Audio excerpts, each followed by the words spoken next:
हम सम्यक चारित्र अधिकार की तरफ चलते हैं सीधा, और उसके जो श्लोक है उनका पाठ हम करते हैं।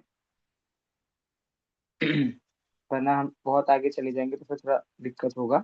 सिर्फ सम्यक चारित्र अधिकार का पाठ करेंगे, जितने हम लोगों ने श्लोक कर लिए हैं उतने अधिकारों का। हाँ, मैं पढ़ता हूँ यहाँ से, फिर हम आगे बढ़ेंगे। मोहते मेराप हरणे दर्शन लाभाद वाक् संज्ञान राग द्वेष निवृत्त्यै चरणं प्रतिपद्यते साधु। राग द्वेष निवृत्तेर् हिंसादि निवर्तना कृता भवति अनपेक्षितार्थवृत्तिः। कः पुरुषः सेवते नृपतीन् हिंसा न तु चौरेभ्यो मैथुन सेवा परिग्रहाभ्यां च पाप प्रणालीकाभ्यो विरतिः संज्ञस्य चारित्रम् सकलं विकलं चरणं तत्सकलं सर्वसंगविरतानाम् अनगाराणां विकलं सागाराणां ससंगानां ग्रहिणात्रेधा तिष्ठत् यणुगुणशिक्षावृतात्मकं चरणं पञ्चत्रिचतुर्वेदं स्वयं यथा संख्यमाख्यातम्। अनुव्रत अधिकार। प्राणातिपात वितथ व्याहारस्तेय काममूर्छाभ्यः स्थूलेभ्यः पापेभ्यो विपरमणुमणुव्रतं भवति। संकल्पात् कृतकारित मननाद्यो घृतयस्य चरसत्वान् न हिनस्ति यत्तदाहुः स्थूलवदाद्विरमणं निपुणः। छेदन बंधन पीडन मतिभारारोपणं व्यतिचारः आहार वारणापि च स्थूलवदाद्विपरते पञ्च। स्थूलमलिकं न वदति न परां वादयति सत्यमपि विपदे यत् सन्तः स्थूलमृषावादवैरमणम्। यहाँ तक हमने देख लिया था। मूल बात हमने यही देखी थी। सत्यानुव्रत में अहिंसानुव्रत, सत्यानुव्रत, अचौर्यानुव्रत, ब्रह्मचर्यानुव्रत और परिग्रह परिमाणानुव्रत, ये हमारे 5 अनुव्रत होते हैं जिनकी चर्चा हम कर रहे हैं। अहिंसानुव्रत की चर्चा पूरी हो गई थी। मतलब एक श्लोक अहिंसानुव्रत किसे कहते हैं, 53 नंबर का श्लोक, और 54 नंबर के श्लोक में उसके 5 अतिचार, दोष क्या क्या लगते हैं। 55 नंबर पे हमने सत्यानुव्रत का जब स्वरूप देखा था तो 3 बातें देखी थी। ना तो स्वयं झूठ बोलता है, ना दूसरों से बुलवाता है, और ऐसा सत्य नहीं बोलता जिस सत्य से किसी जीव की हानि हो। इस प्रकार जो स्थूल झूठ का त्यागी होता है। सूक्ष्म का त्यागी तो अनुव्रती होगा ही नहीं, सूक्ष्म पापों का त्यागी तो महाव्रती होता है। तो स्थूल पापों का त्यागी जो होता है वो अनुव्रती कहलाता है। 55 नंबर तक के श्लोक में हमारी चर्चा हो गई थी। अब अतिचार कौन कौन से लगेंगे जब हम सत्यानुव्रत की चर्चा करेंगे तब। और एक और आदत आप लोग डालो श्लोक पढ़ते समय, कि जो हम श्लोक पढ़ते हैं तो उसके ऊपर जो उत्थानिका लिखी होती है ना, तो उत्थानिका भी हमको, उत्थानिका मतलब पता है, जो इसे हेडिंग डाली है श्लोक के ऊपर, सत्यानुव्रत के अतिचार। तो ऐसी हेडिंग्स की तरफ हमारा ध्यान जाना चाहिए, तो उससे हमें श्लोक का स्वरूप समझ में आता है। चलिए, और मैंने आपको बताया ही था कि 99% 5 5 अतिचारी सब जगह लिए हैं। तो अहिंसानुव्रत के 5 अतिचार थे, छेदन बंधन पीड़न, वैसे। और वैसे ही सत्यानुव्रत के भी 5 अतिचार 56 नंबर के श्लोक में आ रहे हैं। वो कौन कौन से अतिचार होते हैं वो हम देखते हैं। ठीक है, मैं पढ़ता हूँ श्लोक, फिर आप लोग से पढ़वाएंगे। परिवाद रहो व्याख्या, यहाँ डैश के पहले रुकना है। परिवाद रहो व्याख्या पैशून्यम कूटलेख करणम च न्यासापहारितापि च, कॉमा के पहले रखना है। न्यासापहारितापि च व्यतिक्रमः पंच सत्यस्य। पूरा श्लोक वापस पढ़ता हूँ। परिवाद रहो व्याख्या। अब व्याख्या है, पहले भ है फिर ख है, ये भ है ब नहीं है, तो व्याख्या नहीं बोलना, व्याख्या, भ का उच्चारण आना चाहिए। परिवाद रहो व्याख्या, पैशून्यम कूटलेख करणम च, न्यासापहारितापि च, व्यतिक्रमः पंच सत्यस्य।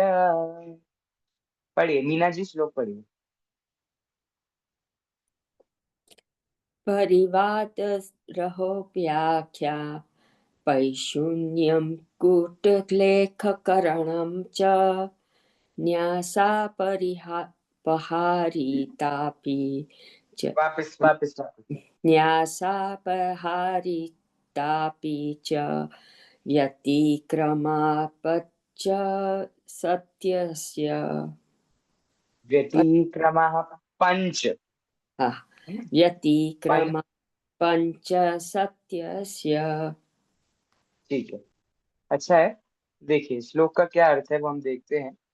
पांच अतिचार, पांच दोष जो सत्यानुव्रत का पालन करते समय आ सकते हैं, या फिर सत्यानुव्रत का जो पालन करता है वो इन पांच प्रकार के दोषों से रहित होता है, या इन पांच चीजों का जो पालन कर रहा है वह भी सत्यानुव्रत से रहित होता है।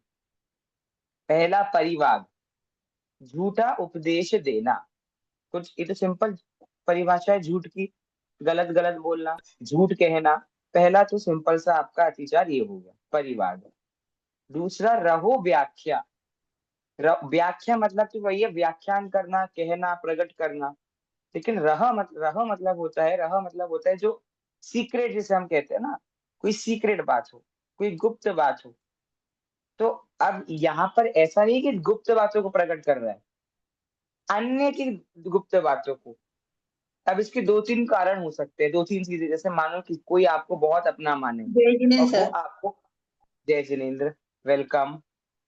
कोई आपको बहुत अपना माने और आपको बहुत अपना मानकर वो आपसे कोई बात शेयर करे, लेकिन आप वो जाके दूसरों को बता दो।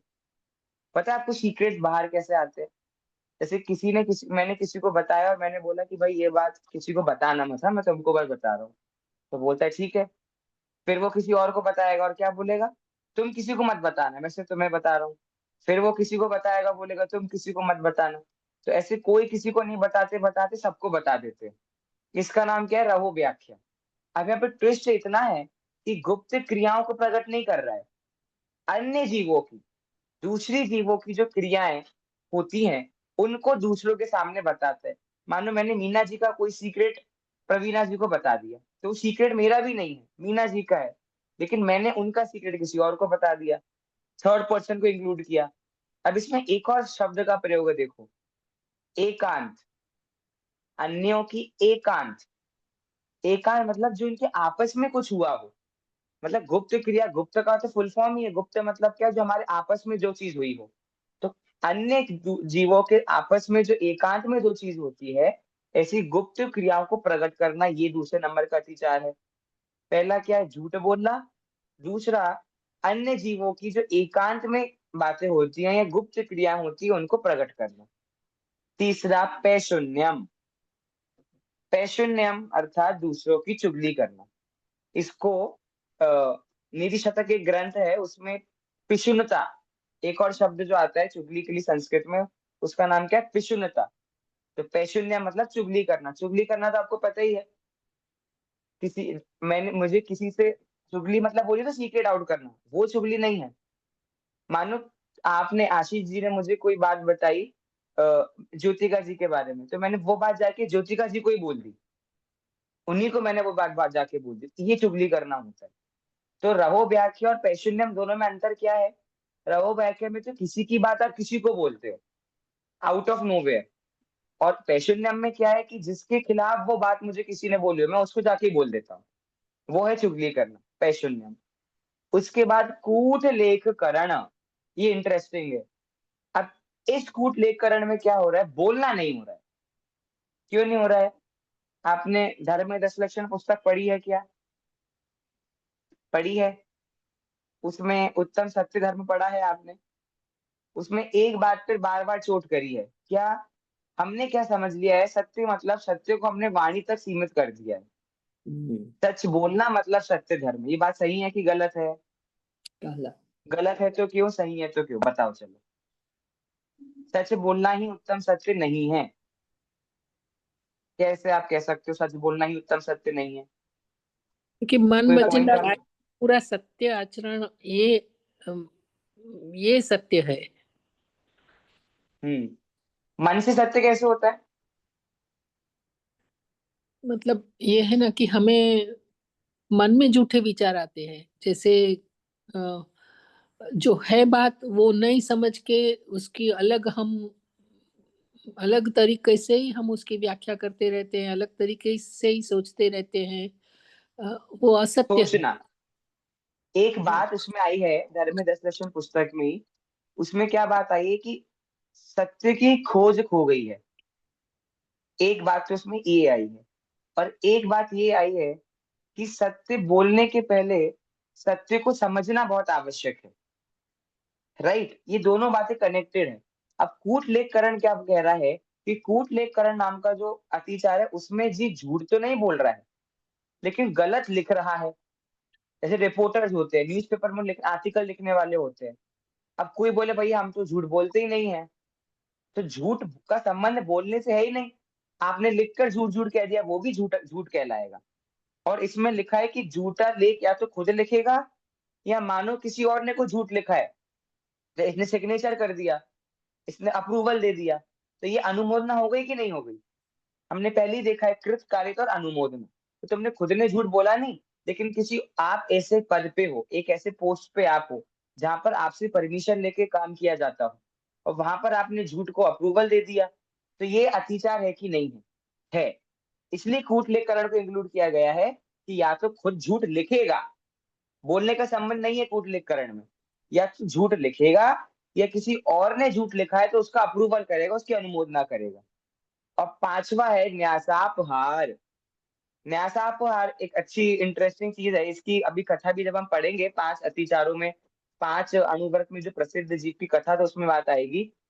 न्यासापहार में क्या है, यदि कोई व्यक्ति ने हमारे, मैं इसको उदाहरण समझाता हूँ, कि मानो किसी व्यक्ति ने हमारे पास कोई सामान रखा, और उसने बोला कि भाई मैं बाहर घूमने जा रहा हूँ और मैं कुछ दिनों बाद वापस आऊंगा, तुम ये सामान मुझे वापस दे देना। ठीक है, कोई डायमंड का सेट है, कुछ रखा, हमने कहा ओके नो प्रॉब्लम एंजॉय। वो जाता है, अब वो जाके वापस आता है और हमसे कहता है कि वो मैंने आपके पास सामान रखा था ना, वो आप मुझे वापस दे दो। तो हम क्या बोलते हैं, आप, हमारे पास कोई सामान ही नहीं है, आपने कुछ रखा ही नहीं, आपके पास क्या प्रूफ है आपने हमारे पास सामान रखा? तो आपने क्या किया, झूठ नहीं बोलकर भी झूठ बोल दिया। मतलब आपने इसमें चोरी भी कर ली और झूठ भी कर लिया। देखो न्यासापर का अर्थ क्या लिखा है, यदि कोई धरोहर की संख्या को भूल जावे तो उसे उतनी ही कहकर बाकी हड़प लेना। या मानो किसी ने हमारे पास 5 चीजें रखी थी, हमने 5 में से 4 तो उसको लौटा दी, और एक हमने अपने पास रख ली, और हमने क्या बोला भाई मेरे पास तो इतनी आई थी, या एक खो गई, या कुछ भी। अब जैसे वो दूध वाला दूध देता है, तो उसमें कुछ लीटर पानी मिला देता है और कुछ लीटर वो दूध रखता है, और क्या बोलता है कि पूरा दूध दूध ही है। तो उसने दूध तो दिया है, लेकिन उस दूध में से पानी मिलाया है, लेकिन पानी को भी वो क्या बोल रहा है, दूध ही बोल रहा है। तो ये अतिचार है कि नहीं है? है। कौन सा अतिचार है? न्यासापहार।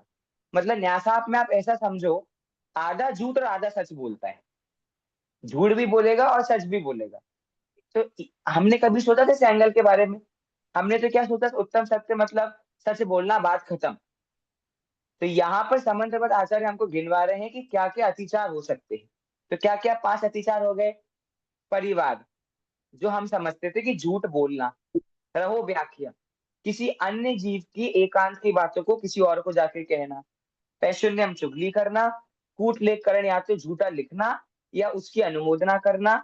और न्यासापहार मतलब थोड़ा झूठ थोड़ा सच, इस प्रकार से आधा झूठ आधा सच बोलना। ये 5 व्यतिक्रम, पंच व्यतिक्रम, ये 5 व्यतिक्रम है किसके? सत्यस्य। सत्यानुव्रत के 5 ये व्यतिचार होते हैं। टीका में देखिए प्रवचन आचार्य क्या कह रहे हैं। अकृत शौर्यात स्थूल चौर्यात। हाँ, ओके, मुझे लगा ये अचौर्यानुव्रत पे तो नहीं आ गए। ठीक है ठीक है ठीक है, सही है। अकृत शौर्यात स्थूल चौर्यात, स्थूल झूठ का जो त्यागी होता है उसे हम सत्यानुगत कहते हैं। उपारमणम तत् यथ न हरति न गृहाति। नहीं, ये टीका गलत आ गई है, ये इसकी हाँ टीका नहीं है। सर, हाँ, चौर्य व्रत ये टीका है। आचार्यानुगत की टीका आ गई है। चलिए हम हिंदी टीका देख लेते हैं, हिंदी में जो है। चलिए परिवाद का अर्थ मिथ्या उपदेश है, अर्थात अभ्युदय, अभ्युदय और मोक्ष की प्रयोजनभूत क्रियाओं में दूसरों को अन्यथा प्रवृत्ति कराना परिवाद या मिथ्या उपदेश है। समझा रहे पांचों अतिचारों को। अब हम तो, इन्होंने तो झूठ बोलने को पता है किस लेवल पे लिया है। झूठ क्या होता है? जो वचन किसी जीव को मोक्ष से वंचित करे, मोक्ष के मार्ग में वंचित करे, ऐसे वचनों का नाम झूठ है। अब इन्होंने तो अभ्युदय और मोक्ष को अलग अलग बोल दिया, पर टेक्निकली दोनों एक ही है। ठीक है, तो हमारा कोई भी वचन यदि किसी जीव को मोक्ष मार्ग से वंचित करता है, वो झूठ है। जैसे हमने कभी दोस्तों को हम क्या बोल देते हैं, तो प्रवचन चल रहे हैं, कुछ चल रहे हैं, कोई बात नहीं, आज छोड़ देते हैं। प्रवचन प्रवचन कितना सुनना है। विधान चलता था, बच्चे क्या करते हैं, विधानों में हम छोटे थे हम क्या करते थे, अब विधान 3-3, 4-4 घंटे का है, तो हम तो 1 घंटे में ही कटली मार लेते थे। और हमारे दोस्तों को हम क्या बोलते थे, नहीं नहीं कुछ नहीं, ऐसे ही तो टाइम पास है, चलो। तो ये झूठ बोलना हुआ कि नहीं हुआ? हुआ, क्योंकि आपने मोक्ष मार्ग में जो प्रयोजनभूत क्रिया थी उस संदर्भ में गलत बोला। रहो व्याख्यान। अब देखो, रहो व्याख्यान को थोड़ा सा ये कुशील से जोड़ रहे हैं। स्त्री पुरुषों की एकांत में की हुई विशिष्ट क्रिया को प्रकट करना, मतलब पति पत्नी समझो आप। पति पत्नी आपस में कोई बात कर रहे हैं, और आप मानो किसी के घर पे गए हो गेस्ट के। ऐसे क्या होता है, बच्चे जो होते हैं ना, छोटे बच्चे, उनको ज्यादा अकल है नहीं। अब घर वाले आपस में बात करते हैं, अपन ऐसा ऐसा करते हैं, ऐसा ऐसा करते हैं, वो बच जाके पूरे गांव में ढिंडोरा पीट देते, पता है हमारे घर तो ऐसा ऐसा होने वाला है। तो ये रहो व्याख्यान में आता है। जो घर की आपस की बात होती है, जब वो बाहर जाती है, तो उसका नाम रहो व्याख्यान। अंग विकार तथा बाहों का चलाना आदि के द्वारा दूसरे के अभिप्राय को जानकर ईर्ष्यावश उसे प्रकट करना पैशन। अब यहाँ पैशन में इशारा करना ले रहे हैं। इशारा ऐसे हम किसी को आंख मार के बोलते हैं, जैसे को हम कोई गलत काम कर रहे हैं और सामने वाला समझ नहीं रहा, तो हम आंख मार के उसको बोले चुपचाप जो चल रहा है तुम सपोर्ट करो मेरा। अब हम अचानक झूठ बोलने लगे और मेरे बगल वाले को पता नहीं मैं झूठ बोल रहा हूँ, तो मैं क्या करूंगा, उसको इशारा करूंगा ना, जिससे वो समझ जाए कि उसको मेरा झूठ में साथ देना है। ये क्या है, पैशून्यम है। इसे साकार मंत्र भेद कहते हैं। सा आकार, आकार मतलब इशारों के माध्यम से आपने किसी के साथ मंत्र भेद मतलब झूठ बोला, इशारे करके, अलग अलग एक्शंस करके। वो भी झूठ मतलब सिर्फ बोलने तक सीमित नहीं है आपका झूठ, आप इशारों से भी किसी को झूठ बोल रहे थे, वो भी पैशून्य नाम का अतिचार है। दूसरों के द्वारा अनुक्त तथा अकृत किसी कार्य के विषय में ऐसा कहना कि यह उसने कहा है या किया है, इस प्रकार धोखा देने के अभिप्राय से कपट पूर्वक लेख लिखना। जो धोखा देना होता है ना, वो भी इसके अंदर आता है, कूट लेखकरण। धोखा मतलब क्या होता है, क्या परिभाषा है धोखे की, बताना जरा आप लोग। धोखा देना क्या होता है? लाइफ में बहुत धोखे तो दिए होंगे, तो क्या है धोखे की परिभाषा, क्या होती है? करना कुछ ये और बताना कुछ। विश्वासघात। ठीक है। विश्वासघात। हाँ, विश्वास वर्ड सुनना था मुझे। जब किसी का विश्वास टूटता है, जिसको धोखा मिलेगा ना, वो एक सेंटेंस पक्का कहेगा। वो क्या कहेगा, तुमने तो मुझे ऐसा कहा था और तुमने किया ऐसा, तो विश्वासघात हुआ ना। हम कहते हैं ना, हर रिलेशनशिप की जो बिल्डिंग है वो किस उस पे टिकी होती है, ट्रस्ट पे, विश्वास पे। और जहां विश्वास टूटा, उस स्थिति का नाम है धोखा। धोखा का नाम कूट लेखकरण है। बस उनने उस धोखे को लिखने पे सीमित कर दिया कि मानो आपने किसी को धोखा देकर कुछ गलत गलत लिखा, वो कूट लेखकरण है। अब आपने वचनों से धोखा दिया, तो वो भी आपका क्या है, सत्यानुगत का अतिचार है। और आखिरी, धरोहर रखने वाला व्यक्ति यदि अपनी वस्तु की संख्या को भूलकर अल्प संख्या में ही वस्तु को मांग रहा है, तो कह देना, हाँ इतनी ही तुम्हारी वस्तु है, ले लो इसे। यह न्यासापहारिता है। मतलब इसमें इतना अच्छा एंगल दिया कि मानो कोई इंसान सामने से भूल गया और उसने हमको 5 चीजें दी थी, और वो आके क्या बोलता है कि वो 4 चीजें मैंने आपको दी, आप मुझे लौटा दो। तो हम लौटा देंगे 4 चीजें। मतलब हम सामने से बोल नहीं सकते ना कि आपने 4 नहीं 5 दी थी, हमारा तो बढ़िया है, वही सामान हमारा हो जाएगा, और हमने तो कुछ बोला भी नहीं, तो हम तो बच गए। तो तुम बची नहीं हो। न्यासापहारिता नाम का अतिचार का पालन आपने किया। ठीक है। जैसे कई बार क्या होता है, अब दुकानदार के पास हम जाते हैं, छुट्टे करते हैं, तो उसको ज्यादा छुट्टे मिल जाते हैं तो हमको कई बार देता नहीं है। या मानो कई बार हमको ज्यादा पैसे मिल गए और हम रिटर्न नहीं करते हैं कि भैया अच्छा उसने खुद ने हमको दी, उसको खुद को याद नहीं है। तो खुद को सर याद नहीं है वाली बात नहीं है, ये अनुव्रत अतिचार है आपका। हाँ बोलिए। सर ये अतिचार हैं तो ये किस हद हम्म। लिमिट तक अतिचार हैं कि अनाचार भी बन जाएंगे अगर हम लोग। नहीं, इनका पालन ही नहीं होना चाहिए। अगर ये थोड़ा बहुत भी होता है तो फिर हम्म, आप सत्यानुव्रत के पालक नहीं हो, क्योंकि आप वैसे ही स्थूल झूठ का त्याग कर रहे हो, सूक्ष्म तो का ये त्याग बाय नहीं कर रहे। मिस्टेक होने वाली और फिर उनमें सुधार करने वाले देखो, अतिचार। हो सकता है ये कंडीशन हो सकती है, अगर आपसे दोष आ जाए, मानो आपने सत्यानुव्रत का पालन किया हो, देखिए बाय हम्म, मिस्टेक आपने बोला, मतलब बिना अभिप्राय के, अभिप्राय पूर्वक नहीं, गलती से, मानो कि गलत, अब उदाहरण ऐसे न्यासापहारिता है, तो गलती से आपके पास किसी के पैसे आ गए और आप देना भूल गए, तब ऐसा नहीं कि भैया आपका तो बिल्कुल ही नियम आपका भंग हो गया। आप उस नियम का जब हम प्रायश्चित करते हैं, विनय वैयावृत्ति करते हैं, हम जाके क्षमा मांगते हैं, तो वो कोई दिक्कत नहीं है। लेकिन अभिप्राय पूर्वक जानबूझकर करने की बात है यहाँ। भाई गलती से तो तीर्थंकर केवली को भी राग हो जाता है, मुनिराज भी अपनी अवस्था में लीन है, उनको भी करुणा भाव आ जाता है दूसरों पर। उसकी कोई गलती नहीं है, उन सबकी प्रायश्चित विधि चरणामृत ग्रंथों में है। ठीक है, वो कोई दिक्कत नहीं है। एग्जाम्पल दिया ना कि 5 चीजें रख के गया था और हमें याद थी और वो कहता है 4, तो हमने उसे 4 दी, तो ये तो जानबूझकर हुआ ना अतिचार में। हाँ तो ये तो अतिचार है ना, गलत बात है ये तो, क्योंकि आपको तो याद है ना 5 वस्तु दी थी, हाँ, मानो जिसके आप भी भूल अनुव्रत है गए। उसे याद है, सामने वाला हाँ। भूल गया है, तो हाँ। अनाचार नहीं हो जाएगा फिर ये। लेकिन अगर वो भूल गया है तो हम बोल नहीं सकते क्या कि आपकी 5 वस्तुएं हैं। मतलब हम भले ही अनुव्रत का पालन करने वाले हैं, तो इसका मतलब हम नहीं बोलेंगे सामने से, ऐसा तो कहीं नहीं लिखा। ने वही ना सर, हमने हमने बोल दिया तो फिर तो वो अतिचार भी नहीं रहा ना, मैं वही तो जानना चाह रही हाँ हूँ ना फिर कि नहीं रहा वो। हाँ फिर नहीं रहा, अगर हमने नहीं बोला तो ही तो वो अतिचार है, क्योंकि हमने जैसे चल रहा है चलने दिया। अगर हमने बोल दिया तो फिर वो दोष नहीं रहा, उसका तो निराकरण हो गया, तो फिर वो अतिचार नहीं रहा, फिर वो तो अनाचार हो गया, फिर कोई दिक्कत नहीं है। और शायद यही उद्देश्य है अतिचारों को गिनवाने का, कि मानो कल को ऐसे कोई अतिचार आते हैं तो उन कंडीशंस में हम क्या करें, इस पर यह जी विचार कर सके, इसलिए तो गिनवा रहे हैं दोष। वरना सिर्फ स्वरूप स्वरूप बता देते तो हम तो फ्री हो जाते। तो हमको लगता है सत्य बोलने का नाम सत्यानुव्रत है, तो हम लिख लिख कर झूठ बोलते। इसलिए अतिचार गिनवा रहे हैं, ताकि हमको पता चले कि प्रॉपर रूप से किस प्रकार से अनुव्रतों का पालन होता है। ठीक है। अच्छा अच्छा क्वेश्चन है। ठीक है। ये 5 अतिचार सत्यानुव्रत के होते हैं। अगला कौन सा है?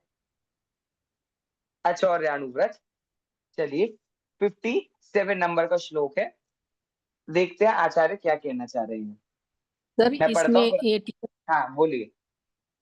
ये टीका में बहुत अच्छी बोलिए। बात कही है कि वो वचन हाँ। बोलना लिखना ये तो ठीक है, पर जो अंग विकार से मतलब हम्म। ऐसे ये मुंह हिला देना, ये करना, भौहें चढ़ाना, आंखों से अनुमोदन करना, ये भी हम्म। अलाउड नहीं है। ये थर्ड बुलेट है जो वो हाँ। बिल्कुल हाँ। समझने हाँ। लायक। पैशुन्य, विषुन्नता, मतलब वो क्या कर रहे हैं, वो सारे एंगल बता रहे हैं आपको, किस किस एंगल से झूठ बोला जाता है। और इस जीव की सोच सिर्फ मुख तक सीमित है कि वचन से ही झूठ बोला जाता है। तो ऐसा नहीं है, अंग विकारों से भी झूठ बोला जाता है, लिख कर भी झूठ बोला जाता है, इशारों से भी झूठ बोला जाता है, सब प्रकार से। जब जहां जहां भी जैसा उद्देश्य है, इसलिए झूठ की परिभाषा क्या है? जैसा देखा जाना सुना। देखने में क्या झूठ हुआ, जानने में क्या झूठ हुआ, सुनने में क्या झूठ हुआ, वैसा न कहकर अन्य कहना, इसका नाम झूठ है। यही तो परिभाषा पढ़ाते हैं हम बच्चों को, 5 पाप में झूठ की परिभाषा। तो वो उसके अंदर कृत कारित अनुमोदना तीनों आ रहे हैं। वो परिभाषा यहीं से तो गई है 5 पापों की, और कहाँ से गई है? इन्हीं ग्रंथों से गई है। ओके। ठीक है। ओके, आगे बढ़े। आचौर्य अनुव्रत पे आगे बढ़ते हैं। तीसरा अनुव्रत जो है आचौर्य अनुव्रत, उसके लिए क्या बोला है संबंधबद्ध आचार्य ने, वो देखते हैं। मैं श्लोक पढ़ता हूँ फिर आप लोग। निहितम वा पतितम वा, यहाँ रुकना है। निहितं वा पतितं वा सुविस्मृतं वा परस्वमविशिष्टम्। अब यहाँ आप अटक सकते हो। सुविस्मृतं वा, सुविस्मृतं वा पर स्वमावि, स्वमावि, सुविस्मृतं वा पर स्वमाविष्टम। मैं पूरा लाइन वापस पढ़ रहा हूँ। निहितं वा पतितं वा सुविस्मृतं वा पर स्वमविशिष्टम। अब पर स्वमव, इसको फटाफट बोला है, रुकना नहीं है यहाँ। सुविस्मृतं वा पर स्वमविशिष्टम न हरति यन्न च दत्ते। अब यन्न च दत्ते, इनके बीच में गैप नहीं है, दत्ते के बाद रुकना है।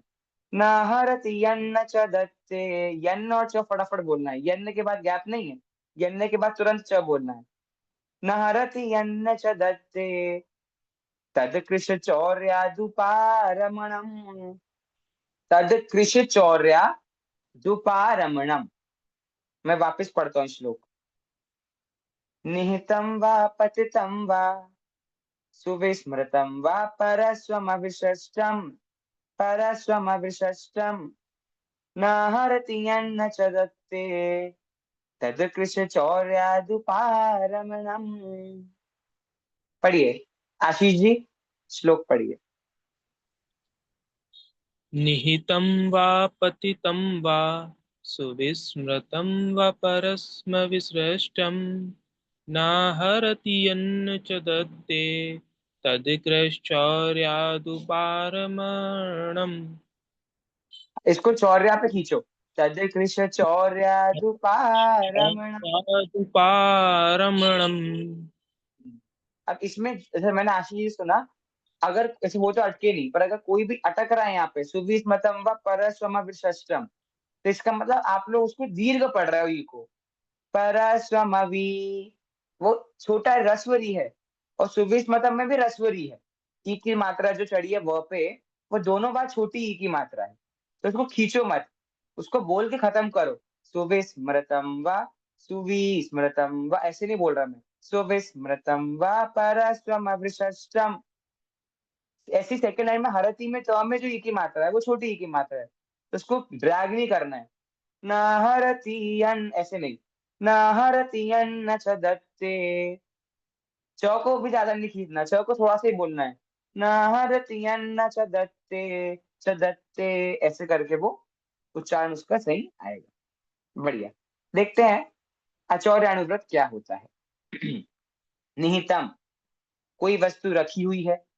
निहितम मतलब रखना होता है, वैसे भी हमने पढ़ा है। निहितम रखी हुई, या वा मतलब या होता है। पतितम, पतितम मतलब तो आपको पता ही है, वृक्षात पत्रम पतति, है ना। गिरी हुई। वृक्षात पत्रम पतति, है ना। गिरने के योग में पंचमी व्यक्ति आती थी, हमने उस उदाहरण में हम पतितम पतितम बहुत पढ़ते थे हम। पतितम क्रियापद मतलब गिरा हुआ। कोई वस्तु या तो रखी है या गिरी है, दो कंडीशन बता दी। निहितम पतितम, या सुविस्मृतम, भूल गए गिरी हैं, हुई।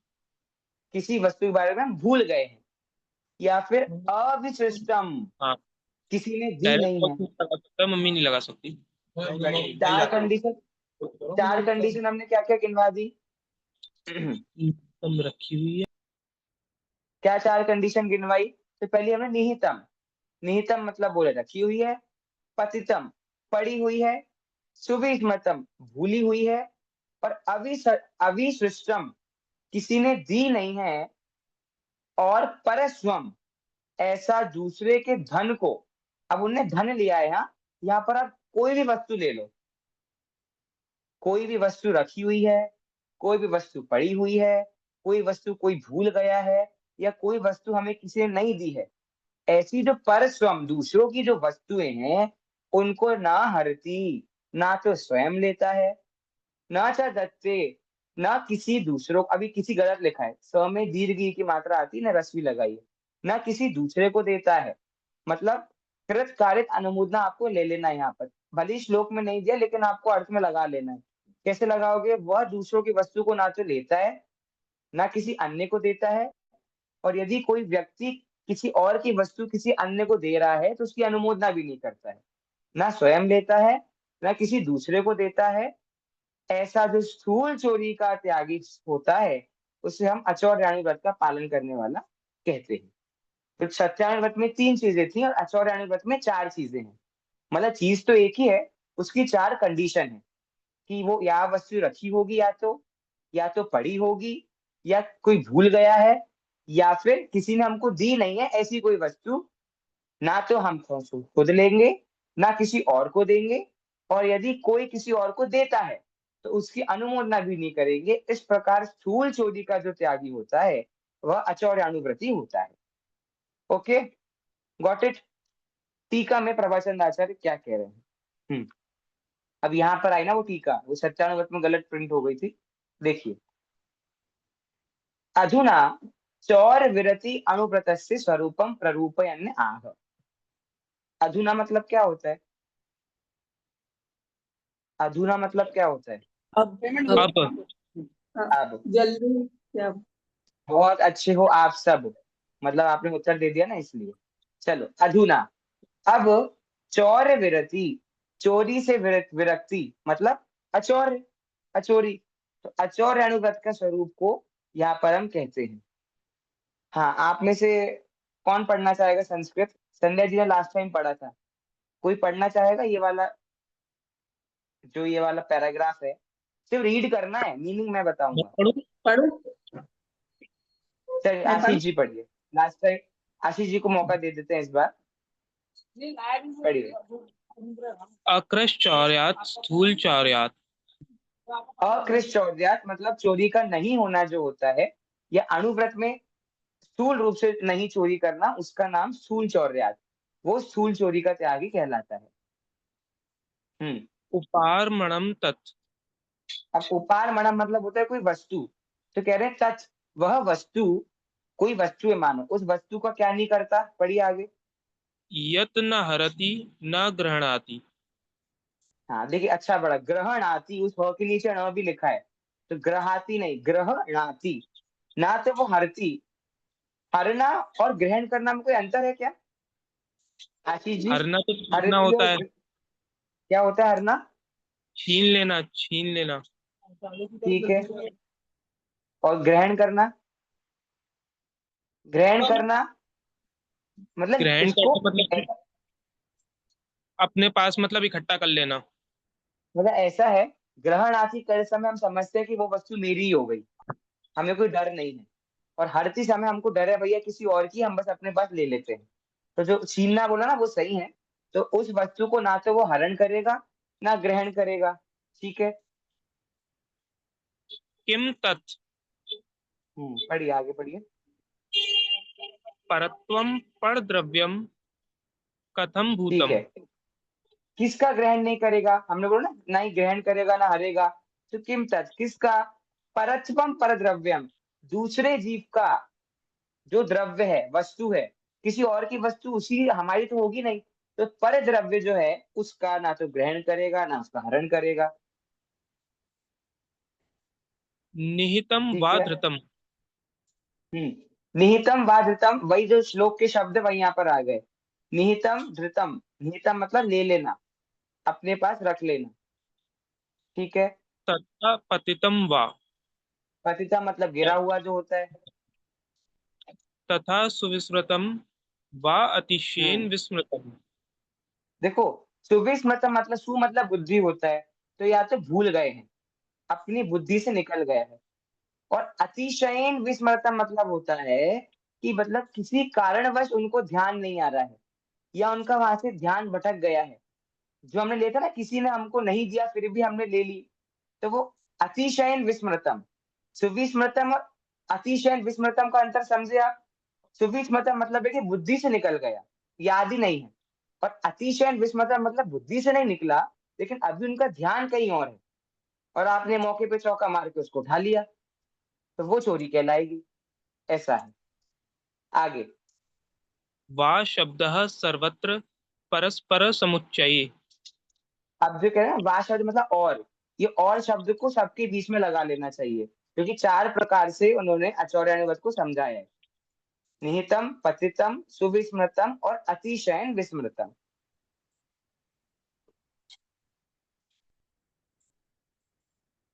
हाँ, आगे। वा शब्दः सर्वत्र परस्पर समुच्चये हम्म, इत्थं भूतं परस्वम् अविसृष्टम् अदत्तं यत् स्वयं न हरति न दत्ते अन्यस्मै तत्कृश्चौर्यादुपारणं दुपारमणम्।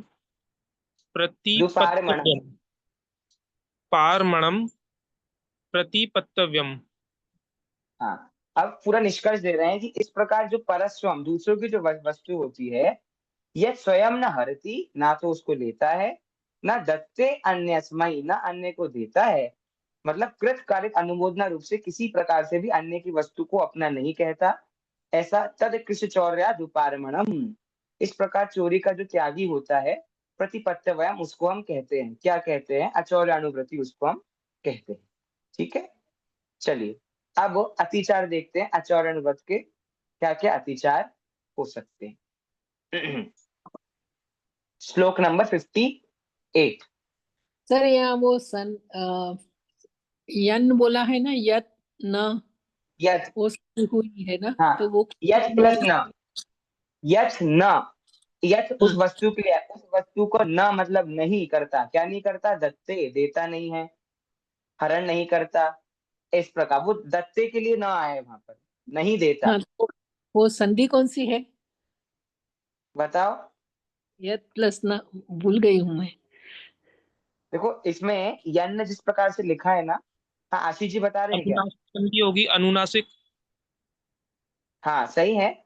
और दूसरा, ये जो स्टाइल इन्होंने लिखा है ना यत का, तो ये स्टाइल देखकर समझ में आ जाता है कि ये यन अकेला नहीं है, इसमें त और न दोनों मिला है। मतलब य त और न, लेकिन उसको पढ़ते वक्त हम यतना ऐसे तो नहीं पढ़ सकते, इसलिए यन्न पढ़ लेते हैं। न हरति यन्न च दत्ते, लेकिन जब वो टूटता है तो वो यत प्लस न बनता है, अनुनासिक संधि है। बढ़िया। थैंक यू आशीष न जी। का वैसे भी न का जहां जहां भी प्रयोग है, वो जैसे एक वर्ण त वर्ण इधर आ गया और न सामने आ गया, तो वहां पे आंख बंद करके अनुनासिक संधि ऐसे लगा देंगे। और चलो। सर हमें ये जो है ना अपना, ये वर्ड है जो ग्रहणति, ग्रहणाति, जो ग्रहण इसमें आती। टीका में लिखा है, हम्म। तो हम्म। वो अक्षर लिखने को ही मुझे आता नहीं नहीं, है कुछ कि नहीं करना, फिर आपको ह में हल ऐसा नहीं लिखना था, वैसा लिखो। ग्री, ह में हलंत लगा दो। ह हलंत वाला है, वो पूरा ह नहीं है वो। ग्री, ह में हलंत, फिर ना प्लस ती। लेकिन जब कंप्यूटर में आप टाइप करोगे ना उसको, कंप्यूटर लैंग्वेज में, तो वो ऐसे ही लिखा आएगा। ग्री प्लस, फिर आप ह में हलंत लगाओगे, फिर ना प्लस ती लेके एंटर करोगे, तो वो शब्द ऐसे ही बनेगा। तो अच्छा। ऐसा भी लिखना चाहिए, लेकिन जब हम अपनी देवनागरी में हम इसको लिखते हैं ना, तो वो ऐसा लिखने में आता नहीं है, तो हम तो ग्री प्लस ह में हलंत, फिर ना प्लस ती, ऐसे ही लिखते हैं अच्छा। उसको। ओके, ऐसा। ठीक है। हाँ, चलिए। सर, हाँ बोलिए। ये सर ऊपर ये संस्कृत का वर्ड है ना, वाह शब्द कौन सा? सर्वत्र परस्पर समुच्चय, जो इसमें टीका में आया है, हम्म। तो हाँ हाँ इसका क्या हाँ। अर्थ है? वाह शब्द अभी सर्वत्र। वाह शब्द जो है, क्योंकि वाह से रिपीट हो रहा है बार बार, निहितम वाह, पतितम वाह, वाह तो और सुविस्मृतम हो गया। वाह। हाँ, वाह मतलब और, तो जो वाह शब्द हम्म, है, सर्वत्र परस्पर समुच्चय, सर्वत्र सभी जगहों पर परस्पर मतलब उन सबके बीच में लगा लेना चाहिए। क्योंकि तब अलग अलग कर पाओगे ना आप, कि पतितम वा पतितम का नाम भी अचौर्य है, मतलब न पतितम का नाम भी अचौर्य है, न निहितम का नाम भी अचौर्य है, न सुविस्मतम का नाम भी अचौर्य है, और न अतिशयन विस्मतम का नाम भी अचौर्य है। तो ये चार अलग अलग चीजें हैं, तो अलग अलग पन्ना कैसे बताओगे? उनके बीच में और फिट करोगे तब तो पता चलेगा अलग अलग है, इसलिए। Thank you sir. ओके, चलिए, good. Good question answers, session happened. अब हम इसके अतिचार देख लेते हैं, आचार्यानुव्रत के। अब इसमें भी कहीं पे भी गैप नहीं दिख रहा, एकदम शब्द चिपके चिपके आपस में, तो मैं जहां बताऊं वहां रुकना। चौर प्रयोग चौरार्था, यहाँ रुकना है। चौरार्था, चौर प्रयोग चौरार्था, दान विलोप सदृश सन्मिश्र, सदृश है वो। चौर प्रयोग चौरार्था, दान विलोप सदृश सन्मिश्र। हीनाधिक विनिमानम। यहाँ पे रुकना है, यहाँ पे ऑब्वियसली पता चल जाएगा आपको, कॉमन लगा लेना। हीनाधिक विनिमानम पंचास्ते व्यतीपातः। वापिस पढ़ता हूं एक बार। चौर प्रयोग चौरार्था दान विलोप सदृश सन्मिश्रः हीनाधिक विनिमानम पंचास्ते व्यतीपातः। संध्या जी श्लोक पढ़िए।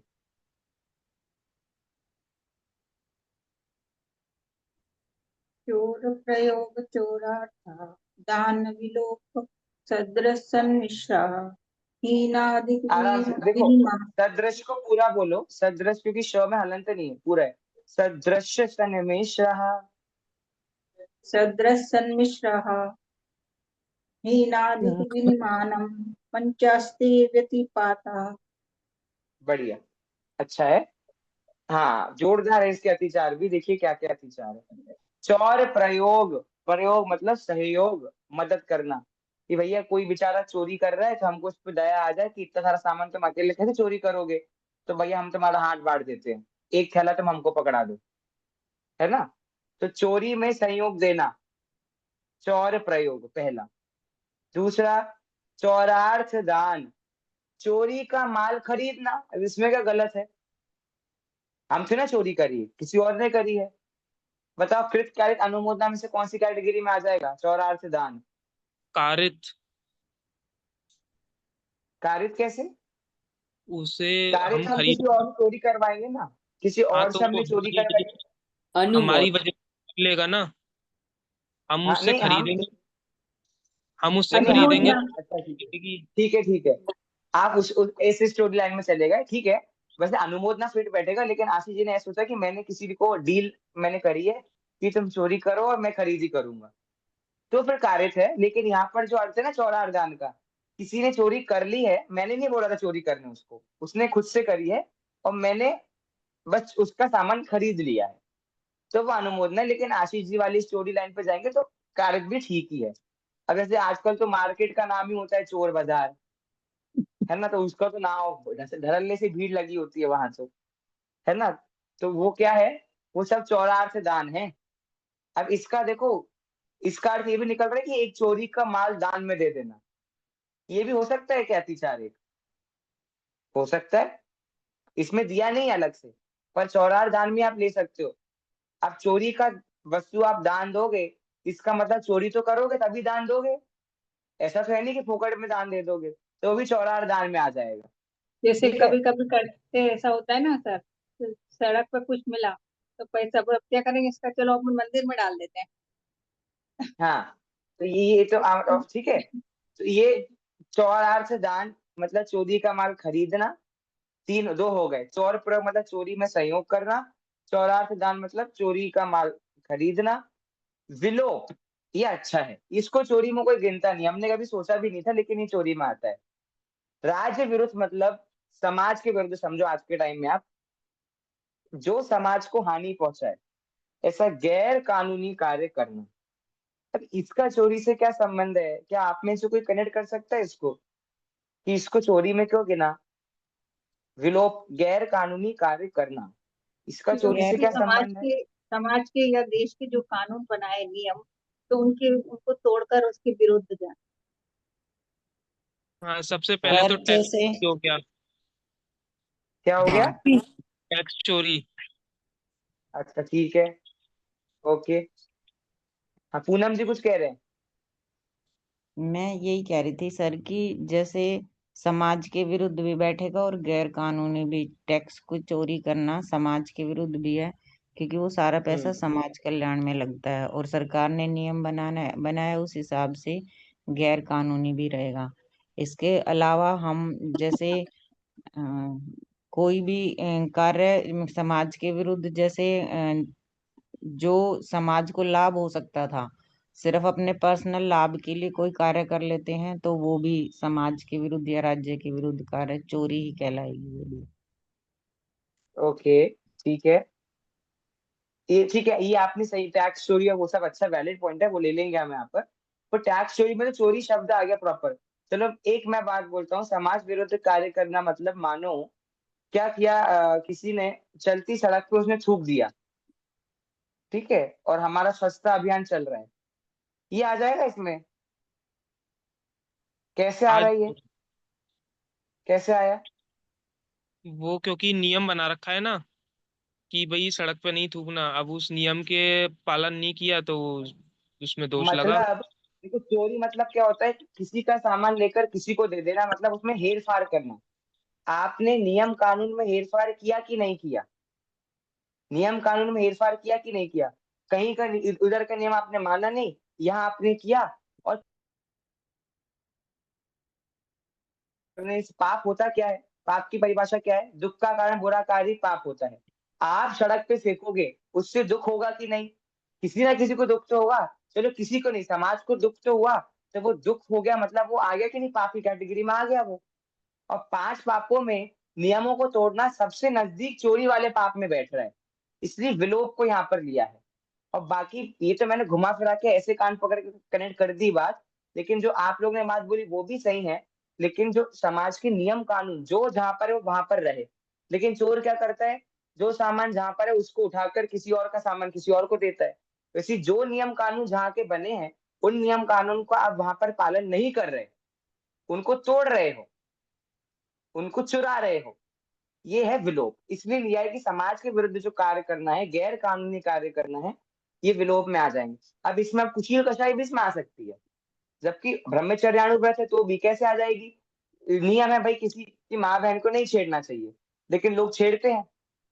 तो ये समाज विरुद्ध कार्य है कि नहीं है? आपने नियम तोड़ा, किसी अन्य की स्त्री पर आपने अपना हक जताया, ये चोरी हुई कि नहीं? किसी अन्य के सामान पे अपना हक जताना, किसी अन्य के सामान को अपना मानना। तो वस्तु मतलब से वो मत समझो, वस्तु मतलब गहने और पैसे, या वो सब नहीं है सिर्फ। वस्तु मतलब किसी अन्य जीव पर भी जबरदस्ती हक जताना, ठीक है?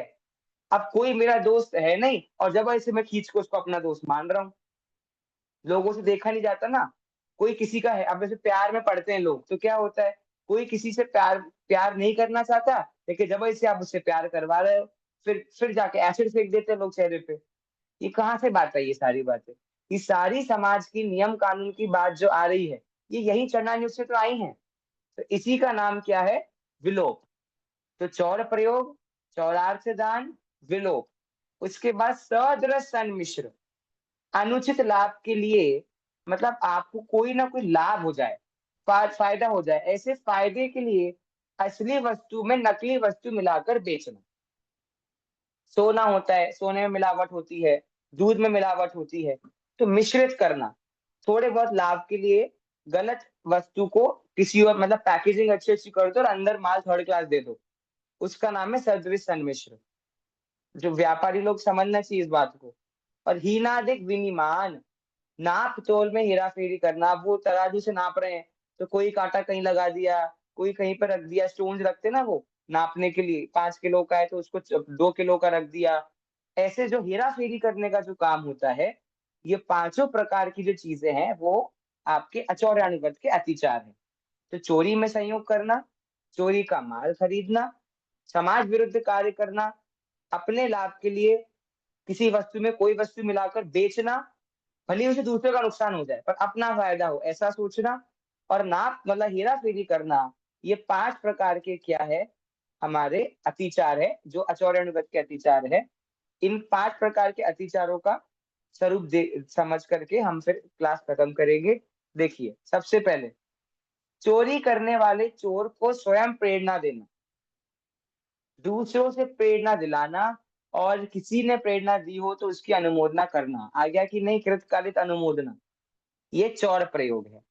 चौरार्थ दान, जिसे अपने द्वारा प्रेरणा नहीं दी गई है तथा जिसकी अनुमोदना भी नहीं कही गई है, मतलब जिस चोर से मेरा कुछ लेना देना नहीं है, ऐसे चोर के द्वारा चुरा कर लाई हुई वस्तु को ग्रहण करना। मुझे नहीं पता, बस मेरे को पता है कि वो चोर है, मैंने खरीद लिया, वो चौरार्थ दान है। क्योंकि चोरी के माल को खरीदने से चोर को चोरी करने की प्रेरणा मिलती है। भाई लोग चोरी का सपोर्ट करते हैं, तब वो चोरी करता है। तुम सपोर्ट मत करो, वो चोरी करेगा नहीं।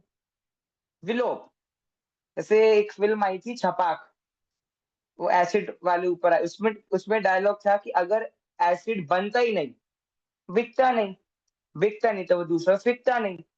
वैसे ही जो चोरी कर रहे हैं लोग, अगर चोरी का माल कोई खरीदता नहीं तो वो चोरी करता नहीं, चोरी करता नहीं तो चोर होता ही नहीं, लेकिन हम खरीद रहे हैं तो वो चोरी कर रहा है।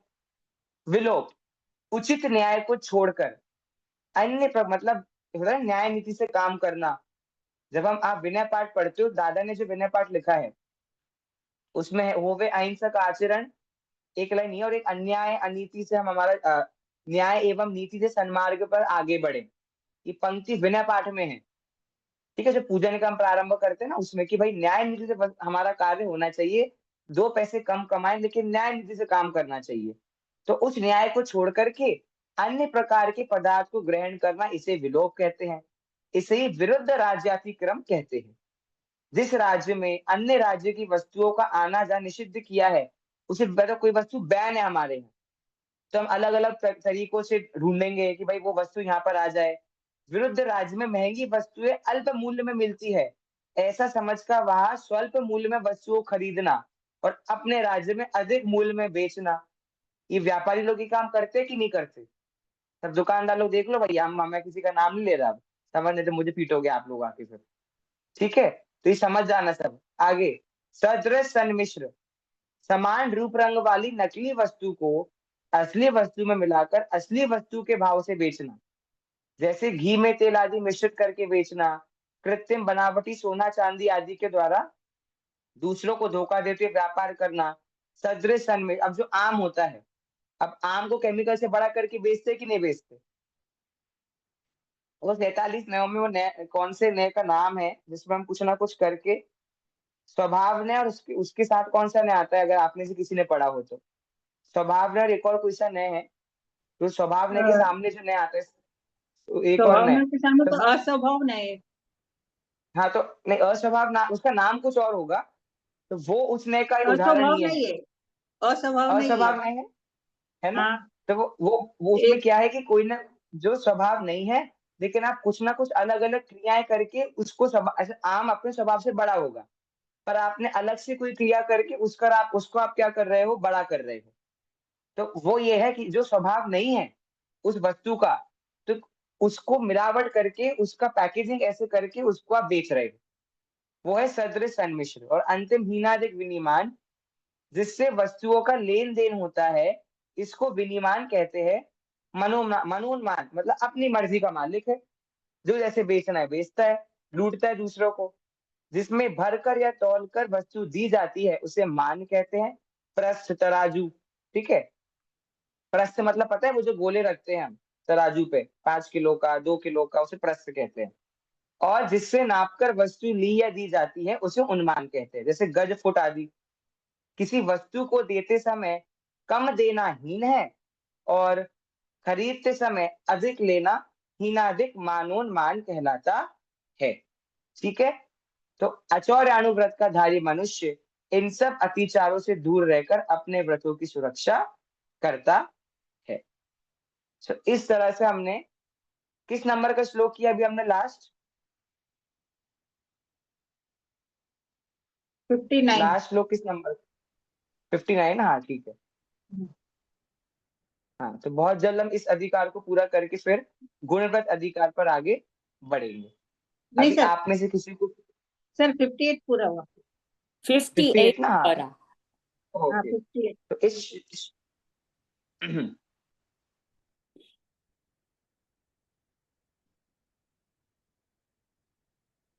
तो तो